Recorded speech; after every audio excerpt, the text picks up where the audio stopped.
Pemirsa, khususnya mahasiswa program studi perencanaan wilayah dan kota Universitas Terbuka, selamat berjumpa dalam program perkuliahan Universitas Terbuka. Pada pertemuan ini, kita akan membahas mata kuliah Pembiayaan Pembangunan dengan kode mata kuliah PWKL 4406 dengan topik Inovasi Pembiayaan dan Tata Kelola Wilayah. Pemirsa, khususnya mahasiswa dimanapun kalian semua berada, pada perkuliahan atau pada materi kali ini saya akan menyampaikan pembahasan di dalam 4 bagian. Yang pertama adalah pengantar, kemudian yang kedua akan disampaikan secara singkat mengenai kelayakan dalam pembiayaan pembangunan. Kemudian pada bagian ketiga akan disampaikan mengenai jenis-jenis pembiayaan konvensional dan non-konvensional, dan akan diakhiri dengan beberapa catatan sebagai penutup. Tata kelola wilayah adalah aspek yang sangat penting dalam proses perencanaan wilayah dan kota. Karena pada hakikatnya tata kelola wilayah ini mengindikasikan proses pengambilan keputusan dan tata hubungan antara seluruh pelaku, khususnya ketika kita berbicara dalam konteks perencanaan adalah dalam domain publik dan kuasi publik. Jadi kita tidak berbicara dalam ranah private, rumah tangga atau keluarga ya, misalnya seperti itu. Dan salah satu isu utama dan mendasar adalah bagaimana kita mengatur, mengelola, mengkoordinasikan proses dan hubungan para pemangku kepentingan dalam mengambil keputusan, dalam melakukan satu tahapan proses perencanaan dan implementasi secara efisien tanpa mengabaikan kualitas seperti itu. Artinya apa? Artinya dalam perspektif perencanaan, tata kelola adalah backbone yang sangat penting, dasar yang sangat penting, di mana aspek pembiayaan tidak dapat kita tinggalkan. Karena apapun pembangunan tidak bisa berjalan tanpa dukungan dana untuk melaksanakan pembangunan tersebut. Bagaimana kita melihat kelayakan dalam pendanaan dalam konteks pembiayaan pembangunan ini? Nah, di dalam layar di sana sudah dijelaskan ada 4 kuadran yang kemudian bisa kita lihat bagaimana kelayakan dalam pendanaan dilihat dari kelayakan sosial ekonomi dan kelayakan finansial. Jadi kalau nilai finansialnya besar, dia dapat mendatangkan keuntungan, maka pembiayaan pembangunan tidak harus dilakukan 100% oleh pemerintah. Dapat melibatkan pihak ketiga, swasta begitu, apabila itu kita lihat kelayakan finansialnya tinggi dan kelayakan sosial ekonominya rendah, atau bisa dibuat dalam mekanisme kerjasama antara pemerintah dan swasta seperti Public-Private Partnership atau PPP, apabila dia memiliki kelayakan finansial yang tinggi tetapi juga punya kelayakan sosial ekonomi yang tinggi. Jadi pemerintah punya peran di situ, tidak hanya diserahkan kepada swasta, kurang lebih demikian. Tetapi apabila memang itu tidak ada kelayakan finansialnya, jadi itu memang merupakan ada tanggung jawab sosial di dalamnya, maka peran pemerintah itu menjadi sangat besar. Tidak bisa melibatkan pihak ketiga atau melibatkan swasta dalam menjalankan atau menyediakan layanan-layanan publik dalam satu tahapan proses perencanaan wilayah dan kota.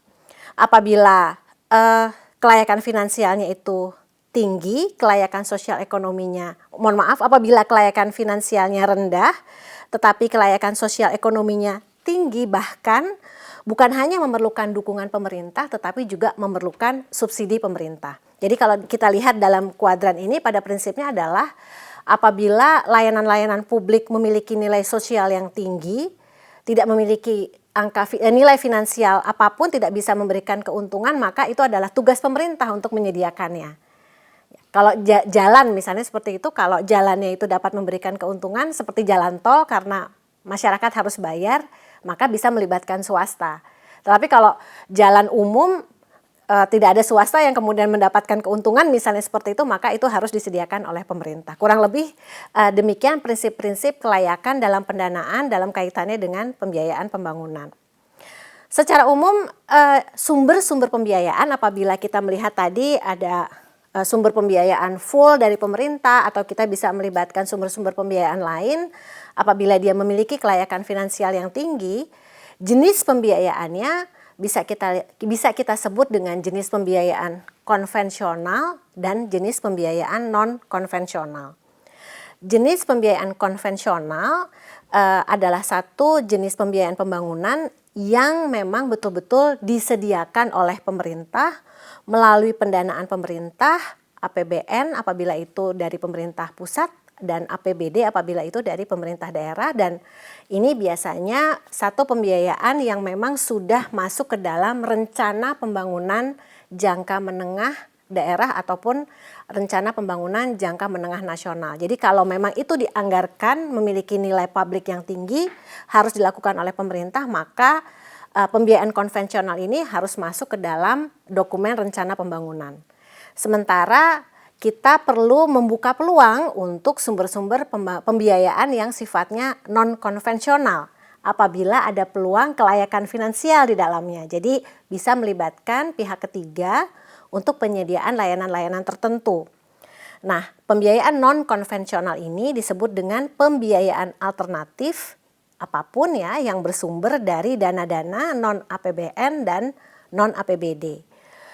Biasanya ini dapat bersumber dari sektor swasta melalui skema PPP yang tadi saya sebutkan ya, kerjasama pemerintah dan badan usaha atau public people private partnership misalnya seperti itu, ataupun dengan CSR misalnya corporate social responsibility dari perusahaan. Nanti akan saya jelaskan kurang lebih apa yang dimaksud dengan CSR tersebut. Ataupun sumber-sumber pendanaan dari berbagai lembaga melalui filantropi ya dalam bentuk hibah atau grant, baik dari lembaga-lembaga lokal, nasional ataupun internasional. Intinya adalah dengan situasi sekarang di mana kapasitas pendanaan pemerintah serba terbatas karena tuntutan pembiayaan pembangunan yang terus bertambah, opsi-opsi pembiayaan non-konvensional seharusnya mulai diperhatikan. Apalagi untuk jenis-jenis pembiayaan publik yang memiliki peluang kelayakan finansial apabila kita melihat pada kuadran di awal yang tadi saya sampaikan. Pada kesempatan berikut ini saya akan mencoba secara singkat menjelaskan beberapa opsi-opsi untuk kelayakan atau sumber pembiayaan non-konvensional. Yang pertama tadi sudah disampaikan ada satu peluang yang disebut dengan PPP. Saat ini namanya di Indonesia lebih dikenal dengan istilah KPBU, kerjasama pemerintahan dan badan usaha, di mana pada konsep PPP ini pemerintah dan pihak non-pemerintah, pihak ketiga, badan usaha ataupun lainnya, ini membagi risiko, membagi anggaran dan tanggung jawab. Jadi PPP ini beda dengan privatisasi. Kalau privatisasi itu adalah pendelegasian, pemindahan tugas dan tanggung jawab. Sementara kalau PPP ini adalah kerjasama, masing-masing menanggung biaya, masing-masing memiliki risiko. Nah, ini adalah satu mekanisme pembiayaan non-konvensional yang sepertinya perlu dikembangkan mengingat kapasitas pembiayaan pemerintah yang terbatas, sementara ada layanan-layanan publik seperti jalan tol misalnya yang memiliki peluang untuk melibatkan swasta karena ada peluang pendanaan di sana. Ada berbagai derajat ya tingkat keterlibatan pemerintah dan swasta, tidak akan saya jelaskan satu persatu di sini, tapi di sini ada beberapa jenis PPP yang mungkin nanti untuk pendalaman bisa dilihat bahwa tidak harus didominasi oleh pemerintah, tidak harus didominasi oleh swasta, tapi sangat tergantung pada risiko yang mau ditanggung oleh masing-masing pihak. Jadi ada beberapa metode yang dapat dikembangkan. Beberapa negara sudah banyak mengaplikasikan PPP ini dan mudah-mudahan ke depan di Indonesia ini opsi-opsi pendanaan pembiayaan pembangunan yang non-konvensional seperti ini dapat lebih didorong agar pelayanan publik dapat terus ditingkatkan kualitasnya dengan pendanaan yang harapannya lebih efisien. Selain PPP ada yang disebut dengan CSR atau Corporate Social Responsibility. Secara umum dipahami sebagai tanggung jawab sosial perusahaan yang tidak dianggap sebagai biaya melainkan bentuk investasi perusahaan. Biasanya ini adalah satu konsep di mana perusahaan itu bertanggung jawab untuk mengembangkan, melakukan pemberdayaan masyarakat di sektor pendidikan, pengembangan UMKM seperti itu, di mana harapannya dapat berkontribusi untuk meningkatkan kesejahteraan rakyat. CSR ini juga dapat dilakukan untuk peningkatan layanan infrastruktur ya, untuk perbaikan jalan misalnya, pengadaan penerangan lampu jalan dan infrastruktur lainnya. Sudah ada undang-undang yang mengatur agar CSR ini dapat berperan secara strategis dalam meningkatkan pelayanan publik sebagai bentuk kontribusi perusahaan atau swasta dalam memberikan kontribusinya pada lingkungan di sekitarnya. Ini CSR ini mudah-mudahan juga ke depan dapat dioptimalkan oleh masyarakat, oleh pemerintah untuk meningkatkan layanan publik, untuk menciptakan satu mekanisme pembiayaan pembangunan yang lebih efisien. Opsi yang lain yang mungkin belum banyak dieksplor di Indonesia adalah melalui filantropi, karena filantropi ini sebenarnya merupakan sumber pendanaan yang potensial, adalah satu bentuk tindakan sukarela untuk kepentingan publik tanpa mengharapkan imbalan. Jadi seperti grant atau hibah seperti itu, yang apabila dimaksimalkan, banyak lembaga-lembaga sebenarnya yang memberikan anggarannya untuk mendorong kegiatan-kegiatan pembangunan pada level global ataupun bahkan pada level nasional dan lokal. Biasanya pemberi grant ini dapat memberikan dananya melalui perantara ataupun LSM misalnya seperti itu, lembaga-lembaga nirlaba atau bahkan melalui pihak-pihak ketiga lainnya. Mungkin secara lebih mendalam berbagai opsi filantropi ini dapat dielaborasi kembali karena grant-grant seperti ini sebenarnya dapat dimanfaatkan sebagai sumber pembiayaan pembangunan. Sebagai penutup dapat saya sampaikan kembali bahwa pada prinsipnya sekali lagi saya ingatkan, tata kelola dalam perencanaan wilayah dan kota adalah salah satu faktor kunci keberhasilan agar perencanaan dapat diimplementasikan. Agar perencanaan tidak hanya berhenti di perencanaan saja, untuk dapat diimplementasikan maka diperlukan tata kelola. Namun untuk melakukan itu diperlukan aspek pembiayaan. Sehingga aspek pembiayaan perlu mendapatkan perhatian khusus karena sekali lagi saya ingatkan seluruh pelaksanaan pembangunan pasti membutuhkan dana yang perlu kita alokasikan secara efisien.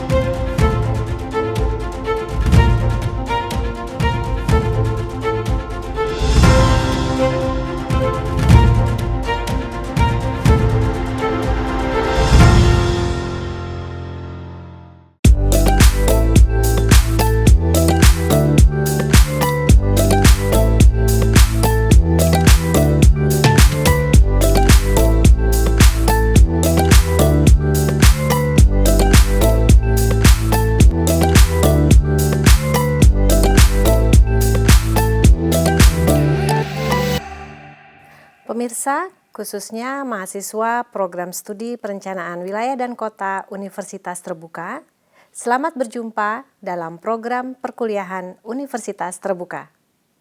Pada pertemuan ini, kita akan membahas mata kuliah pengantar perencanaan wilayah dan kota dengan kode mata kuliah PWKL 4201 dengan topik perencanaan dan pengembangan ruang dalam perspektif kewilayahan. Pemirsa, khususnya mahasiswa Universitas Terbuka dimanapun Anda berada, pada kesempatan ini saya akan menjelaskan materi di dalam 5 bagian. Yang pertama, secara singkat saya akan menjelaskan mengenai pengembangan ruang dan alokasi pertumbuhan, serta proses perkembangan ruang konvensional. Lalu pada 3 bagian berikutnya, saya akan menjelaskan secara singkat pola-pola perkembangan ruang, monosentris, polisentris, dan bagaimana pada akhirnya itu perlu dikemas dalam satu konsep keterkaitan desa kota untuk menciptakan pola-pola keruangan yang harapannya dapat menghasilkan satu perkembangan ruang yang lebih merata dan seimbang. Pada hakikatnya ketika kita berbicara mengenai pengembangan ruang, adalah bagaimana kita melakukan satu proses mengalokasikan pertumbuhan pembangunan. Jadi seringkali kita memahami bahwa pengembangan ruang itu pada prinsipnya adalah satu proses yang disebut dengan growth management atau manajemen pertumbuhan. Untuk menentukan di mana lokasi yang tepat untuk mengakomodasi pertumbuhan-pertumbuhan titik-titik perkotaan, di mana yang paling sesuai untuk melakukan satu proses pengembangan-pengembangan agar terjadi satu proses pembangunan yang sesuai dengan kebutuhan masyarakat dan kebutuhan lingkungan. Strategi pengembangan keruangan secara garis besar dapat dibagi menjadi tiga tipe dalam perspektif kewilayahan. Yang pertama, satu pengembangan ruang yang kita sebut dengan monosentris. Kemudian yang kedua yang kita sebut dengan polisentris, dan yang ketiga yang tadi saya sampaikan melalui penguatan keterkaitan desa kota yang kemudian membentuk satu pola pengembangan keruangan yang kita dapat sebutkan sebagai network city, dengan harapan network ini dapat menciptakan satu pola keruangan yang lebih seimbang.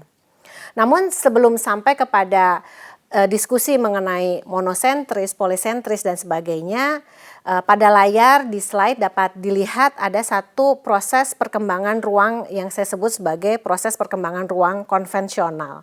Jadi di situ ada 4 tahapan. Bila dilihat itu adalah satu tahapan yang generik ya, apabila kita membayangkan satu ruang kosong begitu, satu ruang wilayah yang kosong. Kemudian ada satu titik-titik pertumbuhan di mana yang dimaksud ini adalah satu pemukiman begitu ya, terkonsentrasi.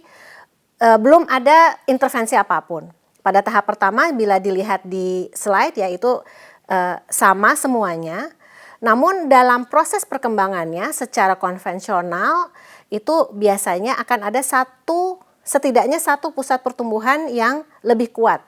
Entah itu terjadi karena dorongan kebijakan, perencanaan ataupun terjadi karena pasar begitu ya, terjadi secara alami.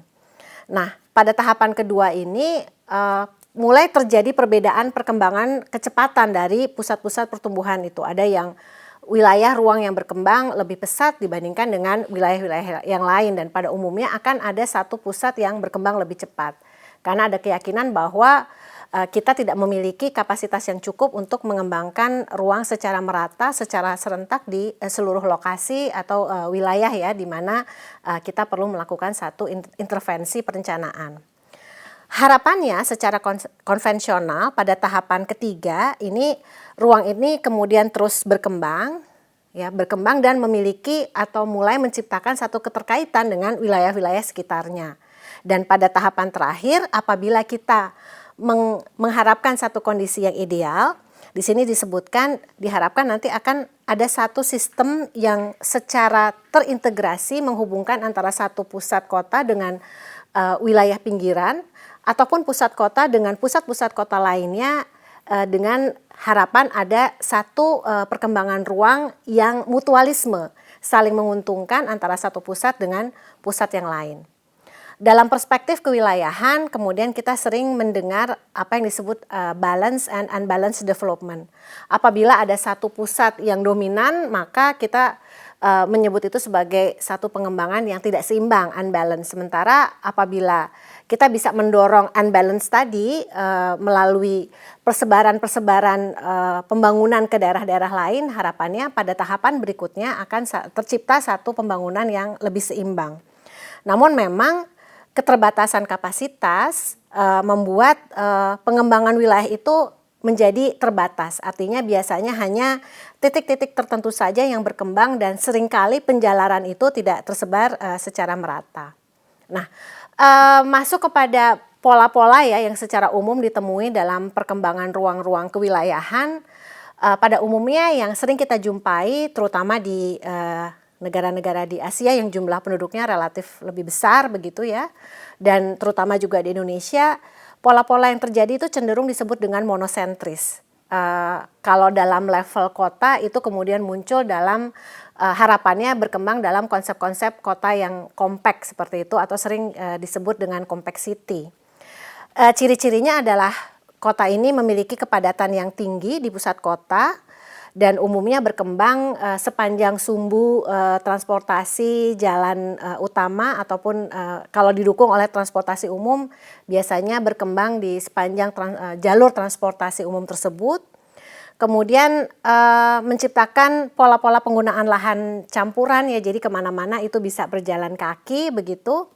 Kemudian pembangunan sangat terkonsentrasi sehingga kepadatan cenderung tinggi untuk mengefisiensikan penggunaan lahan dan diharapkan ini juga dapat mendorong tumbuhnya pusat-pusat kota yang lain yang sifatnya juga compact. Namun complexity ini baik langsung ataupun tidak langsung, terutama apabila kita melihat fenomenanya di negara-negara berkembang atau negara-negara di Asia seperti di Indonesia, ini cenderung mengarah pada perspektif kewilayahan itu menjadi kota yang monosentris begitu, karena kegagalan dari pembentukan pusat-pusat kota baru yang harapannya dapat menyebarkan ya pembangunan yang terjadi ke daerah-daerah yang lain begitu.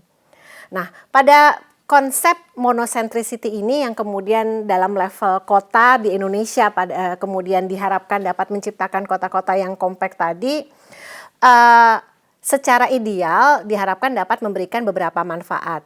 Pertama, ada manfaat lingkungan karena pemadatan fungsi kota, dan ini menyebabkan kita dapat memanfaatkan lahan-lahan di luar fungsi tersebut untuk lahan pertanian. Jadi lahan pertanian yang subur tidak perlu terkonversi misalnya, kemana-mana bisa berjalan kaki sehingga mengurangi emisi karena penggunaan kendaraan bermotor.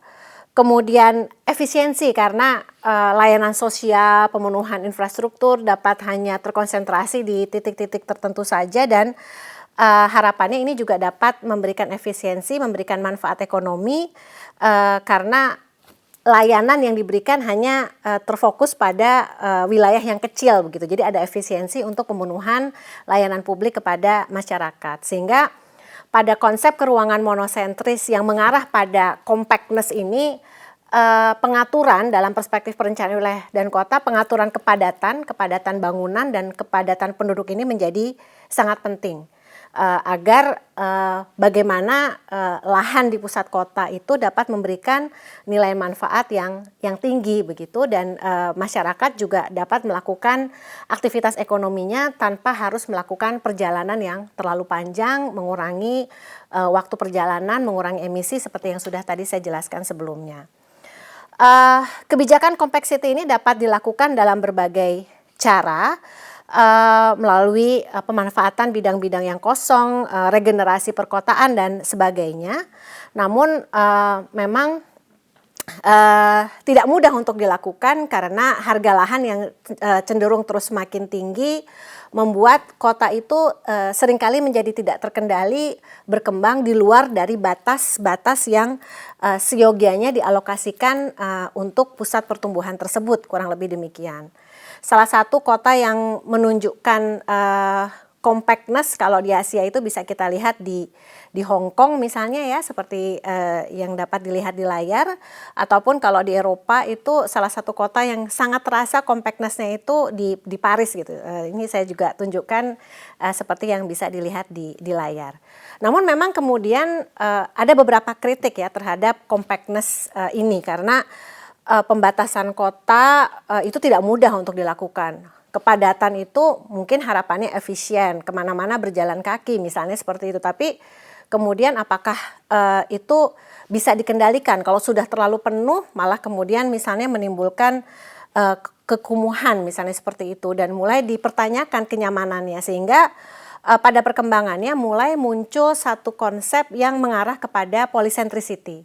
Artinya kita tidak perlu terlalu terkonsentrasi untuk mengembangkan ruang yang terlalu padat, tetapi bagaimana kita menciptakan pusat-pusat pertumbuhan yang lebih kecil tetapi banyak gitu ya, yang kemudian disebut dengan polycentricity, atau seringkali juga dalam beberapa literatur disebut dengan concentrated decentralization begitu. Kurang lebih secara gambar dapat dilihat di dalam slide.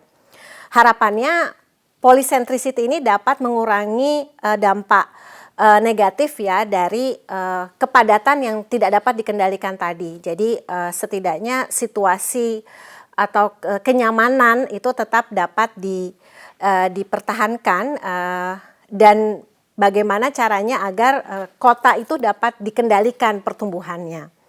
Nah, salah satu contoh seperti dilihat di layar ini, salah satu negara yang cukup menunjukkan ciri polycentricity-nya di Eropa ya, seperti yang tampak di layar itu adalah di negara Jerman.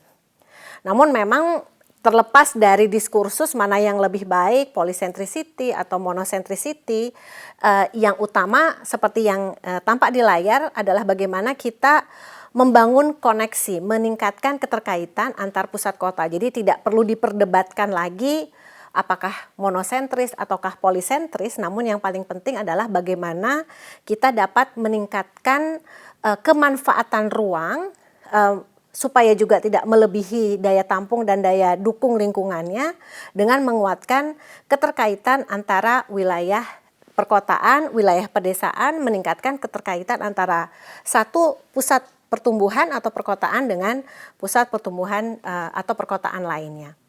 Saya kira demikian para pemirsa, khususnya mahasiswa Universitas Terbuka dimanapun Anda berada.